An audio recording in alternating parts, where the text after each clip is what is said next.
1971 यानी कि 54 साल पहले भारत पाकिस्तान युद्ध के दौरान पूरे देश में ब्लैकआउट हुआ था, मॉक ड्रिल हुई थी और वही स्थिति एक बार फिर होने जा रही है 54 साल के बाद। 7 मई को ब्लैकआउट होना है पूरे देश में, मॉक ड्रिल भी होनी है।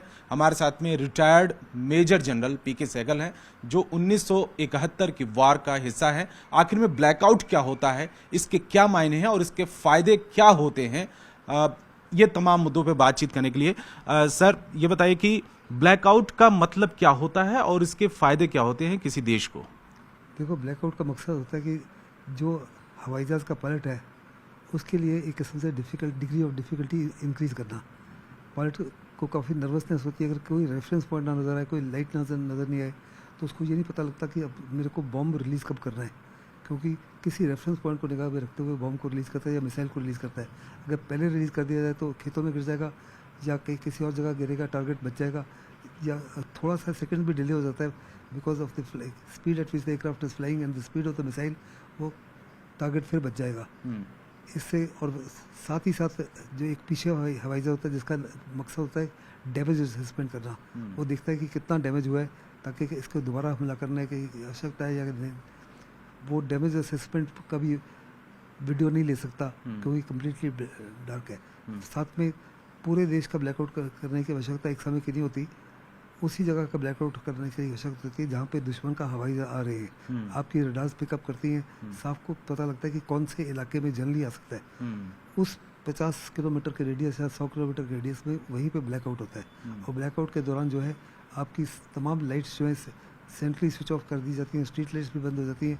उस समय घरों के अंदर जितने आपके दरवाजे, शीशे, खिड़कियाँ थी जिनमें किसी प्रकार का शीशा लगा होता था उसके ऊपर भी काले कागज चिपकाए गए थे। और क्योंकि आज हर घर में इन्वर्टर है, उस समय तो इन्वर्टर नहीं होते थे, लेकिन और अगर इन्वर्टर के माध्यम से अगर लाइट बाहर जा रही है तो दुश्मन को रेफरेंसेस जो चाहिए वो मिल जाएंगे। इसलिए बड़ा लाजमी है कि आप पर्दे खींचें और घर की लाइट्स भी बंद कर दें या इंश्योर करें कि बाहर जो है एक हरिकेन लैंप की लाइट से ज़्यादा लाइट ना जाए, ताकि दुश्मन को जो ऊंचाई पर और इतनी स्पीड पर उसको लाइट नजर नहीं है। मतलब अगर आम भाषा में कहें कि पूरे उस इलाके में जहां पर रडार से ये जानकारी मिलेगी कि दुश्मन देश का जो कोई जो लड़ाकू विमान है वहां पे नज़दीक आने वाला है किसी शहर में, और वहां पूरे इलाके में पूरी तरीके से लाइट बत्ती गुल कर दी जाती है, चाहे वो गाड़ियों की हो, चाहे वो घरों की हो, चाहे स्ट्रीट लाइट हो, जिससे कि अगर वो बम कहीं पे रिलीज कर रहा है, कहीं पे दागने वाला है, फोड़ने वाला है,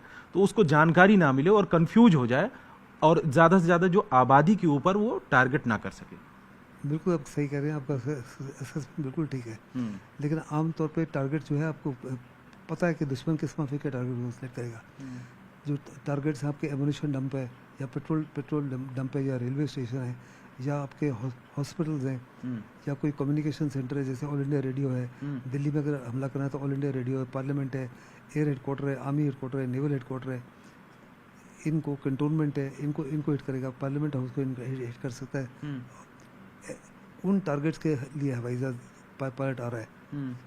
आम जनता के ऊपर हमला करने के लिए बाय एंड लार्ज नहीं आ रहा, लेकिन हो सकता है कि वो बॉम्ब जो है, क्योंकि पायलट जल्दी में होता है, उसको भी लगता है कि उसको भी साफ तौर पे पता है कि एंटी एयर डिफेंस जो एयरक्राफ्ट वो उसके ऊपर फायरिंग कर रहे हैं, उसको अपने जान के भी लाले होते हैं, इसलिए जल्दी से जल्दी बॉम्ब छोड़ के भागने की कोशिश करता है। अच्छा। ऐसे में अगर कंप्लीट ब्लैकआउट हुआ तो पायलट को सक्सेस अचीव करने में काफ़ी ज़्यादा मुसीबत होगी। 90% जो उसका अटैक है वो विफल हो जाएगा। 1971 में तो बहुत सारी परिस्थितियां अलग थीं, अभी बहुत कुछ बदलाव हो गया है। घर घर में लाइट, स्ट्रीट लाइट की संख्या बढ़ गई है, गाड़ियों की संख्या बढ़ गई है, आबादी भी ज़्यादा बढ़ गई है। तो पहले और अब में क्या फ़र्क रहेगा? फ़र्क तो ज़मीन आसमान का है। जैसे कि मैंने कहा, उस समय टीवी वगैरह नहीं होते थे, उस समय उतने हर एक के पास इन्वर्टर जनरेटर्स नहीं होते थे। आजकल हर एक के घर में इन्वर्टर जनरेटर्स हैं। और उस समय लड़ाई जो थी, हम लोग अप्रैल से लेके लड़ाई तो दिसंबर में हुई, अनेकों बारी रिहर्सल हो चुकी थी। इस बार तो एक ही बारी रिहर्सल हो रही है 7 मई को। तो लोगों को साफ तौर पे पता था कि वास्तव में क्या करना है, इसका मकसद क्या है, इसकी इम्पोर्टेंस क्या है, और ये सारी की चीज़ें रेडियो के माध्यम से भी बताई जाती थी। उस समय रेडियो के अलावा कोई अदर इलेक्ट्रॉनिक मीन्स नहीं था।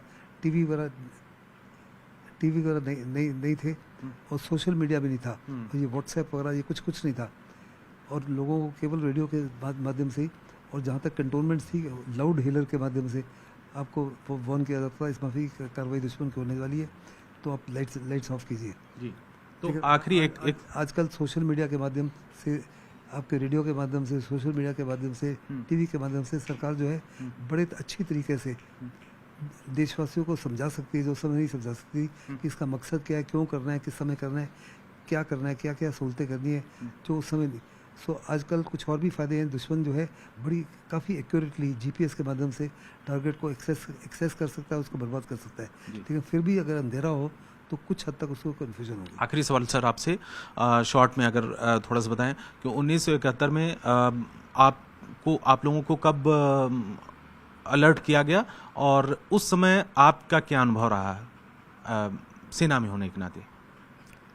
हमको पता लगा रेडियो के माध्यम से, उस समय में कोई और मकसद नहीं था, मैं तो ईस्टर्न इंडिया में था। जब पाकिस्तान ने हमारे शाम को तकरीबन 4:30-5 बजे 12 फ्रंट लाइन एयरफील्ड्स के ऊपर श्रीनगर से लेकर भुज तक अचानक हमला किया, प्रीएम्प्टिव स्ट्राइक। उस समय मिसेस इंदिरा गांधी जो प्राइम मिनिस्टर थी, वो और तीनों chiefs, army navy air chief जो कैलकाटा में थे, असेस कर रहे थे ईस्टर्न इंडिया की प्रिपरेशन को लेकर।